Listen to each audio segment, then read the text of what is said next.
Hello and welcome to the Cherokee County Appraisal District's presentation on property valuation basics.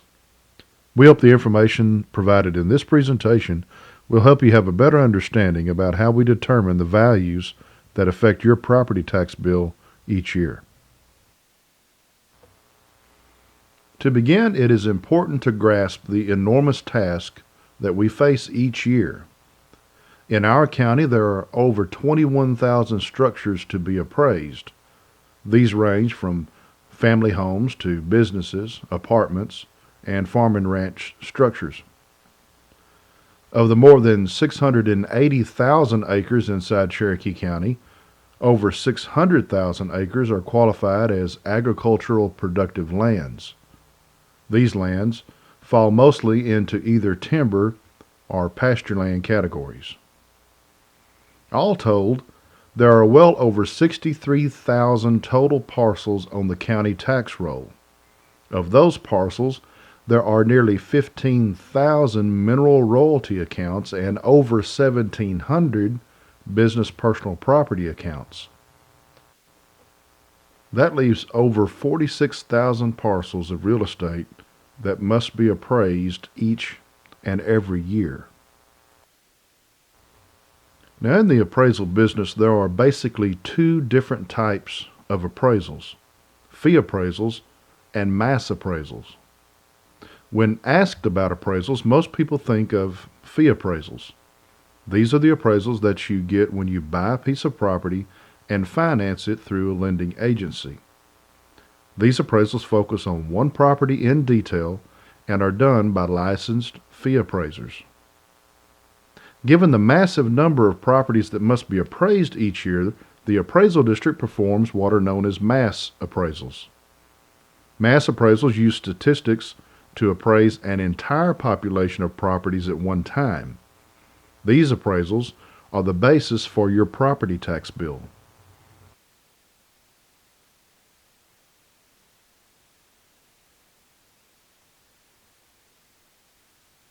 A mass appraisal is divided into several different math models. Primarily, there are three main categories of models: a land model, a model for residential property, and models for commercial and industrial properties.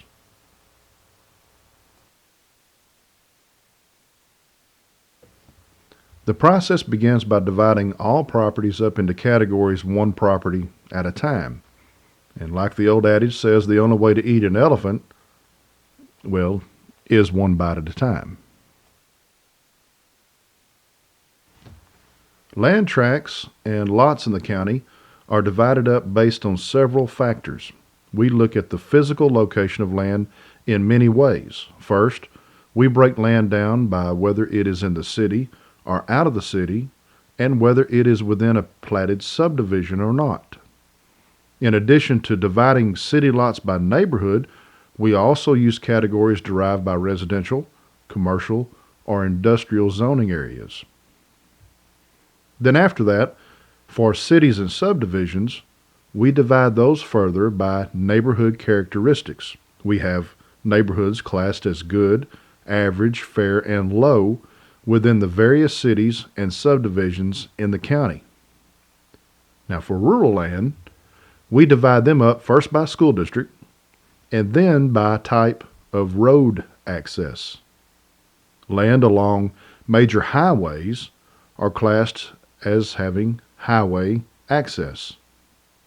Parcels that are accessible by farm to market, minor highways, or paved top county roads are classed as having paved road access. County roads with dirt or gravel roadways are classed as dirt access parcels, and those tracts of land that have no access or no deeded easement or access to a public roadway are considered landlocked.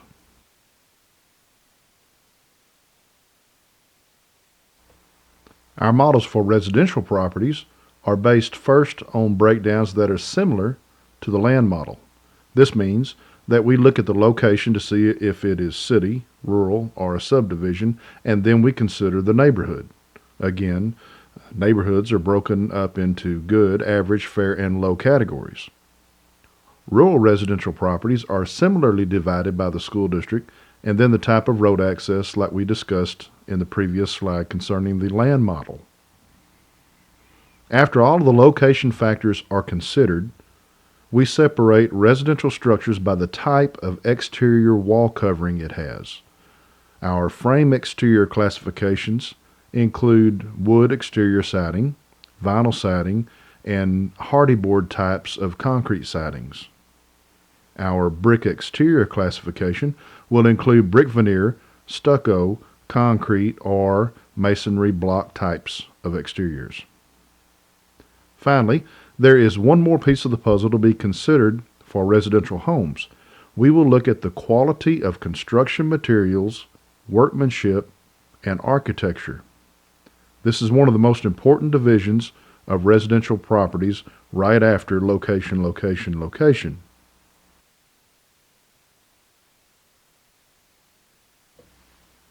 Commercial and industrial modeling begins by looking at location and zoning issues, but then we take a hard look at the type and quality of construction. We ask ourselves, is the building steel, masonry, or frame construction? Because each of these types has its own set of schedules. In terms of quality, we use a good, average, or fair breakdown, and then finally, we look at the use of the property or the best intended use of the property. Is it a retail strip center, a standalone office building, or a warehouse? All of these factors come into play when we look at commercial and industrial buildings. All of these factors we have discussed thus far result in each property being segmented or divided into similar groups or categories.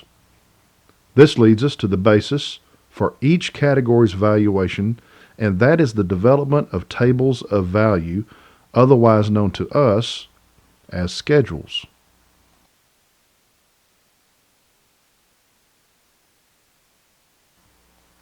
Now this is an example of one of our many schedules for buildings. Now the first thing you see is the class code that we use to label the schedule and the category of property. Now this one is coded as M4JA.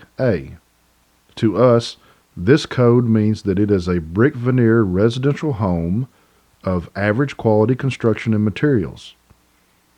Now this comes from the M4 part of the code. The part of the code following the dash, JA, tells us that it is located in an average neighborhood inside the city of Jacksonville. So by reading the entire class code, we know that it is an average quality brick home in an average quality neighborhood in the city of Jacksonville. All homes that have this class code will be based on this schedule of value. Secondly, you can see that the schedule of value is broken down into different levels or strata based on the size of the living area of the home. This example has several levels starting at 800 square feet through 2,800 square feet. Each level is given a dollar amount per square foot. As size increases, you notice that the price per square foot declines somewhat. This price per square foot is used to begin the valuation of the home.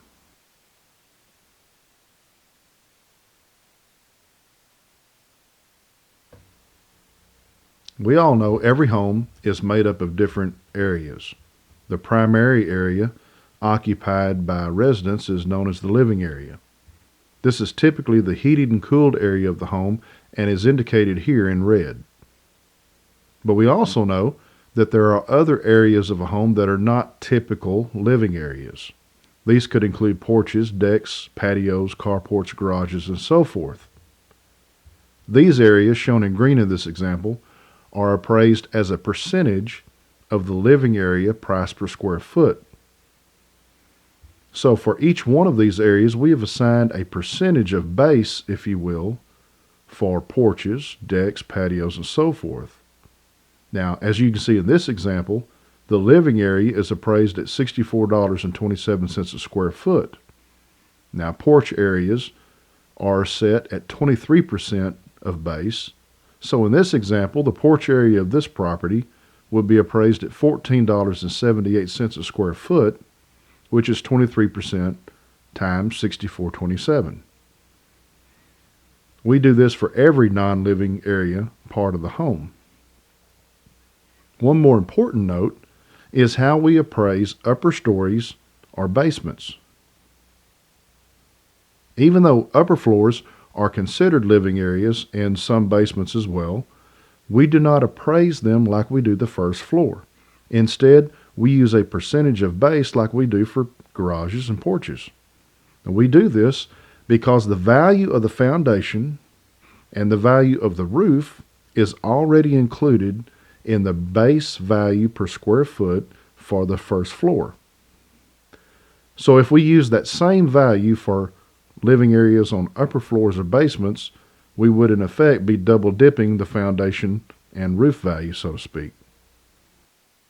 So far what we've discussed has been good information, but it still has not answered the one important question that most people need to know, and that is, how do we actually derive the values per square foot found in each of the schedules?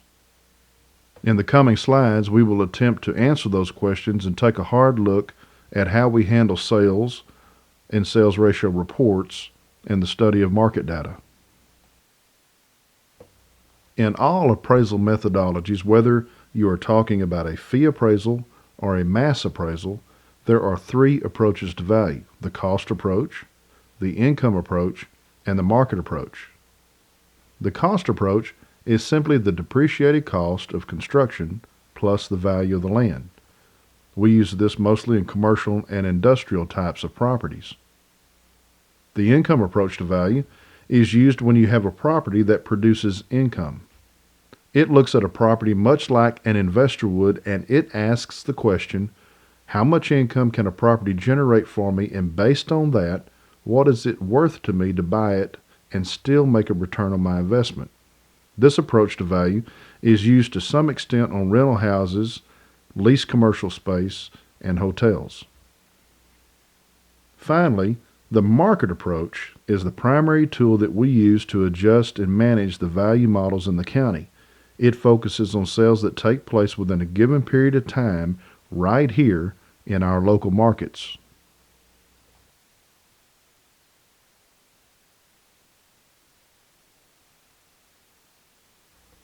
Determining value using the market approach has many steps. First, using sales information, we develop what we call a sale ratio study every year. This study provides us information to use as a basis for adjusting our value models.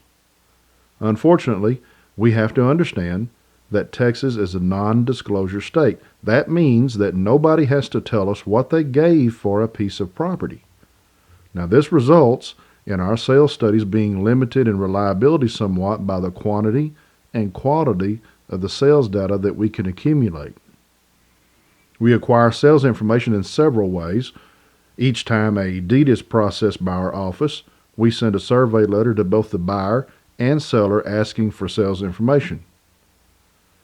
We also get information from real estate professionals, the Real Estate Multiple Listing Service in Cherokee County, and data also comes in via the biennial State Comptroller's Property Value Study and by taxpayer protests. With regard to sales information, many people believe that we take all sales on their face value without any common sense applied. Contrary to that opinion, however, we consider many factors when we look at sales data. To begin, if available, we will look at the time on market that a property was offered for sale. Sometimes, not all the time, but sometimes, an extremely short time on market can indicate duress on the part of a seller needing to get out of a property, or duress of a buyer in a position to have to buy as soon as possible. There are no hard and fast rules to time on market. Instead, it is simply a factor to examine when we log a sale. Now, regardless of time on market, we will also try to see if there was any duress on the part of the buyer or seller. Oftentimes, though, this will not be apparent until one of the parties contacts us. Foreclosures are sales that must be examined and taken into perspective when we compare sales of similar properties. Now, by law, we must consider sales even if they are foreclosures when we examine the sale ratio study. Relationships are another big player in looking at sales data. Family or business-related sales are often not at market value and raise a big flag of concern with us when we process sales data. Changing markets are issues that are foremost on our minds when we look at sales studies. Has the real estate market gone up or down significantly since the sale took place? One can imagine that a sale that took place in 2007 during the heat of the market would be irrelevant in the economic downturn that followed. Personal property that sells with a real estate tract must be removed from the sales price. Sometimes furniture or equipment will be a part of a sale. We have seen many sales with tractors or boats included over the years. Inventory or equipment is also a huge player when we consider commercial sales. Speaking of commercial sales, when we see a property sale that is commercial or industrial, we are always conscious of what is known as business enterprise value. Now, this is also known as blue sky, going business concern, or goodwill. Now, this is any intangible value that is attributed to an existing business. Sometimes it can be value of a branded name or a reputation. Sometimes it can include the value of a reservation system or of accounts receivables connected to a going business. Business enterprise value is the most difficult of all factors to quantify and adjust for in the appraisal business. So when it comes to the sale ratio study, where do we start? Well, we start with the sale ratio percentage. To find this percentage, we take our total market value for the property and divide it by the sales price for that property after making any necessary adjustments that we discussed in the previous slide. That division multiplied by 100 will give us the sale ratio percentage for that particular sold property. This slide shows an example of a property that we have appraised at an even $100,000. It shows also that the property sold for $110,000. The resulting sale ratio percentage is 90.9%, which is less than 100%. This slide shows the opposite possibility. Keeping in mind that the property in this example is still appraised at $100,000, this property, however, sold for $90,000, which is a ratio of 111.1%, more than 100%. So far, we have a property where the sales market indicates we're too high on, and one indicating we're too low on. So where do we go from here? All of these sales ratios for each one of the sold properties that we have data on are divided up based on the classification of the property. This way, similar properties are considered together in the study. For example, the ratios for all fair quality frame houses in fair neighborhoods in Jacksonville can be considered together. All of these many ratios go into our annual study from the various schools, cities, and neighborhoods from around the county. They're grouped together by their class codes. Now in this slide, we have simply color-coded them for illustration. We begin by analyzing them in these groups. But sometimes there are not really enough sales within one group to draw any conclusions. So in these cases, we may need to combine different groups or classes together that have relatively similar characteristics. For example, we might look at average quality residences in both fair and average neighborhoods together. Or we may consider combining good quality brick residences in 2 or 3 different platted, good quality subdivisions in the same city. One of the most common things we hear from folks is how 1 or 2 ridiculously high sales are used to justify raising values. Years ago, I can remember when the ground for the Walmart Supercenter was purchased, it coincided with a scheduled commercial land reappraisal. And you can imagine that folks thought that we used the Walmart sale to justify our reappraisals that year. In reality, though, the amount of the Walmart sale was huge compared to normal Jacksonville commercial sales, so we actually didn't use it. This leads us to the part of the early process of looking at the sale ratio study, which is looking for any wild sales or what statistics call outliers. When you look at a group of sale ratios for a category of property, sometimes there will be extremely high or extremely low sales in the group. We must look at these to try to see if there are issues with the sale, meaning duress sales or something like that, or if there are problems with the appraisal, like an addition that was added to a house that's not on the tax roll, or a significant remodeling effort that's not reflected in the current appraisal. Ultimately, we must decide if the sale should be adjusted or if the property appraisal information needs to be updated. We ask ourselves if the ratio unduly influences the overall statistical measures of that group. In other words, does it significantly move the average of all ratios by itself? As you can imagine, a wild sale or two in a sample of 10 ratios will have a greater influence than one or two wild sales in a sample of 100 ratios. So in the end, we must exercise appraisal judgment and common sense to either include or exclude these types of wild outliers from the properties in the study. This slide shows an example from a page from one of our sale ratio studies. Depending on what you're reviewing this presentation on, you may or may not be able to make out the detail on the page. But on this sheet, each line represents a property that has been sold. These sales all occurred between 2008 and 2009 and represent a sample of fair quality frame houses in Jacksonville. The far right-hand column shows the sale ratio for each property, and in the box at the bottom of the page are the overall statistics measured for the sample. Now, this sample indicates 19 total sales with an overall ratio of 103.7%. Okay, so we have sold properties, we have sale ratios, and we have a sale ratio study. So how does all of this come together to affect your property value? Well, when we get to this point, we are focused on what we call model calibration. That's a fancy term for deciding how to adjust our values.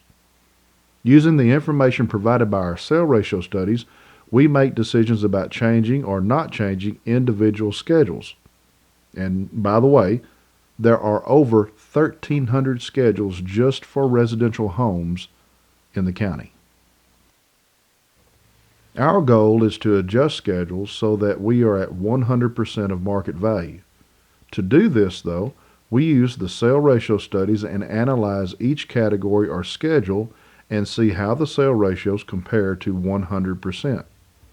In a perfect world, the ratios would be somewhere around 100%, with some being just over 100% and some being just under 100%.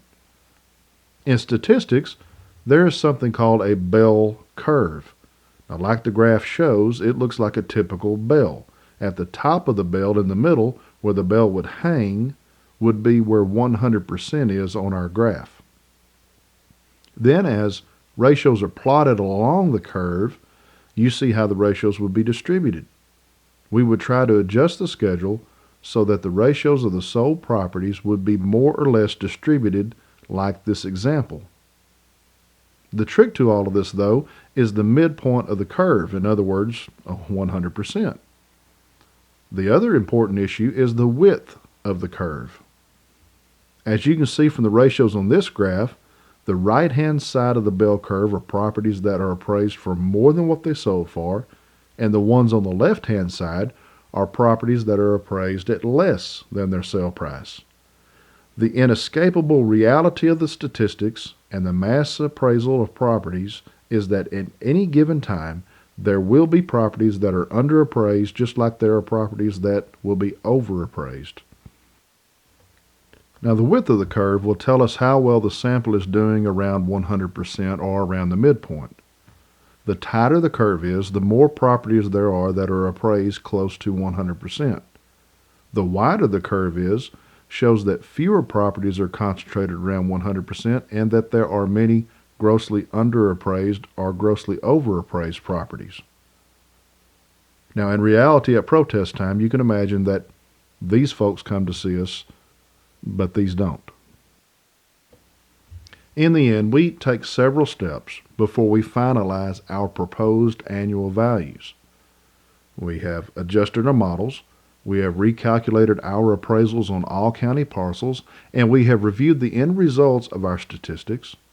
We have also looked at the reports that show properties that have gained or lost value in an effort to find any data errors, and by the same token, we will analyze property value totals for each taxing unit to try and find any gross errors in value changes from year to year, and then we will generate and send out notices of value to taxpayers.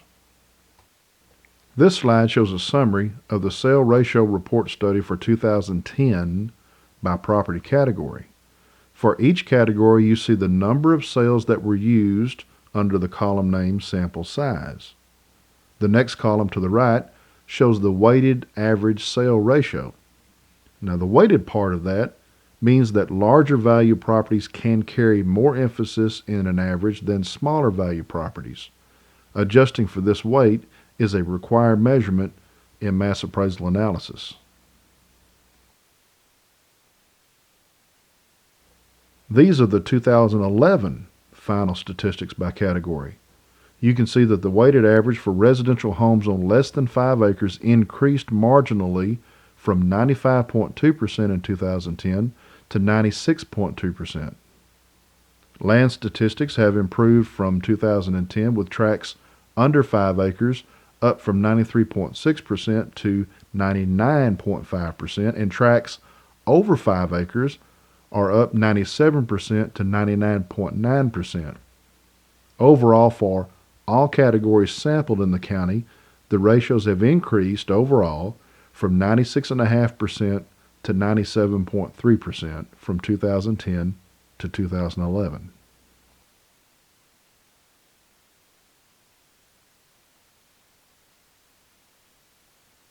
This is a breakdown of category for the total market value in Cherokee County for 2011.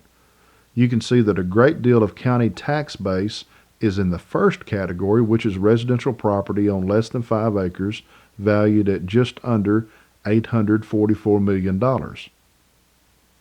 But you should also probably add to that number the category for farm and residential property on more than 5 acres, just a few lines down, because most of these properties are in effect rural residential homes. Now that would give you another $431 million for a total of roughly $1.2 billion in residential market value countywide. Vacant land tracts over 5 acres in size contribute over $1 billion to the market value. However, you should understand that taxes on most of these lands are based on a much lower productivity value. This will be touched on in the next slide in more detail. Looking on down, you can see mineral royalty values contribute over $148 million to the tax base. Altogether, the total 2011 market value for the county is just under $3.3 billion. This amount, though, does not include any value for totally exempt properties like those owned by government agencies or religious organizations.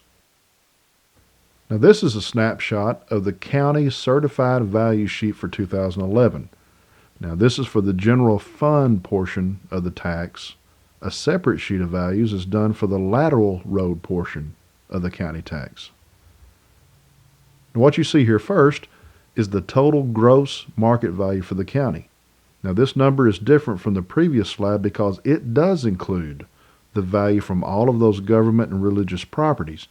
Now, in 2011, this was a total of $3.39 billion.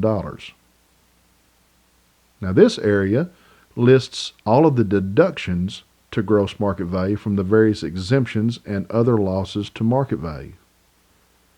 One of those losses to market value is the consideration of ag productive lands.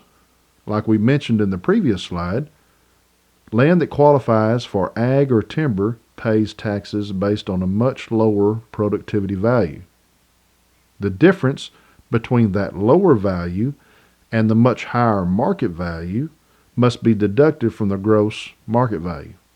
In 2010, that difference in value was almost $990 million. Another loss to market value is the 10% residential homestead cap. In general, homesteads may not increase more than 10% a year in taxable value. Now, there is no limit on the increase in market value, though, so for every homestead where the market value is more than the capped value, there is a loss in market value. This amounted to $13 million countywide for 2011. Finally, folks who are on Social Security disability or who are over age 65 have their taxes frozen. This tax ceiling generally cannot be exceeded. Now that means that another loss in market value must be calculated and deducted. In 2011, this deduction was estimated to be $39.4 million for the county general fund. So all told, out of a total of $3.39 billion of market value, only an estimated $2.17 billion is available to generate tax dollars for the county general fund in 2011.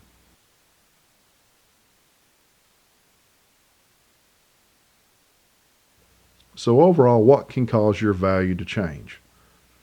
In short, changes to your property can be the result of additions or deletions of square footage, structures, or components of structures, changes in how our appraisers estimate your depreciation, or changes in how the appraisers classify your property in the model. Changes can also come about because of neighborhood or locational percentages or factors that are changed during the course of reappraisals. And as we have already discussed, you can also see changes resulting from changes to your schedule, which are a result of our sales ratio studies. Finally, even if everything about your appraisal stays the same, your taxable value could go up if your capped value was less than market value last year. In the end, value changes to your property should reflect changes in the local real estate market overall. However, you should ask yourself two important questions when looking at your value. First, you should ask yourself whether or not the CAD market value last year on your property was indeed at 100% of market value. Common sense tells us that if the CAD values were low on your property, that they could even go up even if the real estate market goes down. This is a critical point to consider. You recall the bell curve slide in the presentation. It showed that there would be properties that would be underappraised in the population. The question is, was your property one of them? And you should also ask yourself the question of whether or not you would honestly sell your property for the appraised value.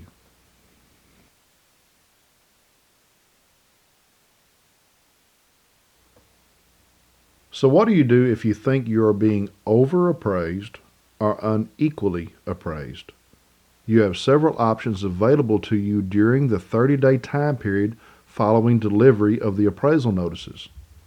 This window of opportunity occurs roughly between the months of May and June every year.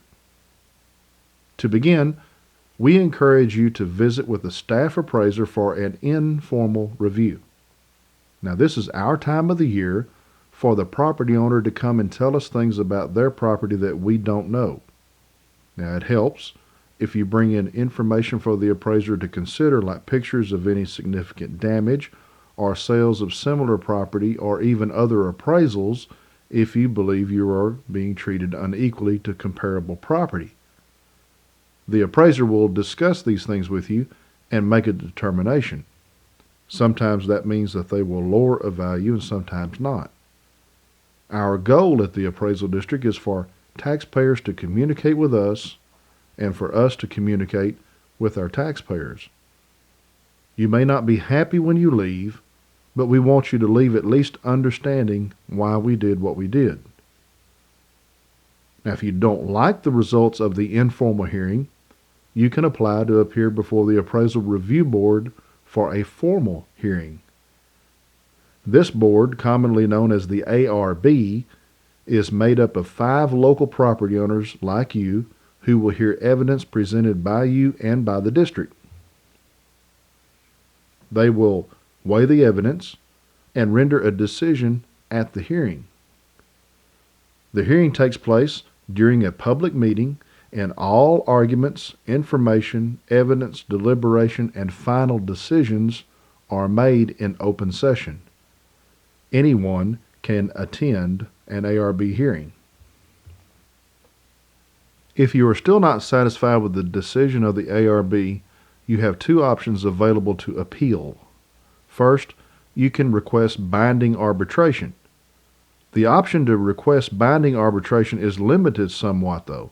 First of all, only market value issues may be arbitrated. Unequal appraisal is not an argument that can go to binding arbitration. Secondly, the property value in dispute must be less than $1 million unless it is a homesteaded property, in which case there is no value limit. You must have already been to the ARB in order to proceed to arbitration. And finally, there can be no delinquent taxes on the property and no lawsuits filed disputing the value for the year and the property in which you are requesting binding arbitration. The other option you have to appeal an ARB decision is via the courts. A district court suit may be filed to appeal an ARB decision. Keep in mind that you cannot do both arbitration and district court on the same property on the same matter in the same year. Many different resources are available to the public concerning property appraisals and taxes. Now, we have many brochures available in our office on various topics. They can be obtained in printed form or online at our website. Our website also includes many other resources like budget information and appraisal reports. Our website address is www.cherokeecad.com. In addition to the resource that we provide, the State Comptroller's Property Tax Assistance Division has a multitude of different things to assist taxpayers. There are online videos on how to protest your property before the ARB, and many other written resources describing the various processes in the property tax business. Their website is shown on the screen, or you can search for State Comptrollers on the internet, select Texas, and then navigate to the local property tax page using the links on their homepage.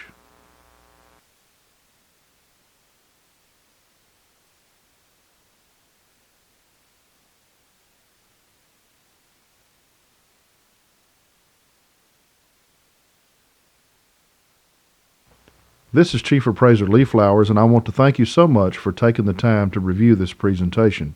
I do hope that it was informative for you. If you have any questions or need help on any property tax related matter, please contact our office. We're open Monday through Friday, 8 a.m. to 5 p.m., and we're located in Rusk, Texas at 107 East 6th Street on the Courthouse Square. Our phone number is 903-683-2296. Thank you again and have a great day.